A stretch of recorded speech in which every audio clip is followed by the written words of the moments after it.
Yun! Ngayong umaga lilinisin natin tong MIUI na napanalunan sa raffle ni Boss, no?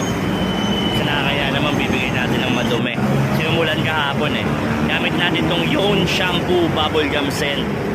Kasi nagamit na natin yung lavender na nakaraan. So eto, gagamitin natin to. Lalagyan lang ulit natin yan ng ganyan. Kalahati lang ulit na ito. Siguro mga nasa 100 ml yung nilagay natin para dyan sa isang timba na yan. Ayan, ulit pa, no? Ayan boss, sa mga gusto sumali ng raffle, PM lang kayo. Ang pinaparaffle natin yan is yung mga Pino 5GB 350 per slot, 200 slots only. Nasa 50 na tayo sumasali. So ang target date natin is December 23. Yan, pinabula ko na ng pinabula. Yan, nilagyan ko ng tubig. Yan, kita nyo yung bula na tumapaw sa ganun maraming shampoo lang. Kita nyo naman, sobrang effective niya mga boss. Yan.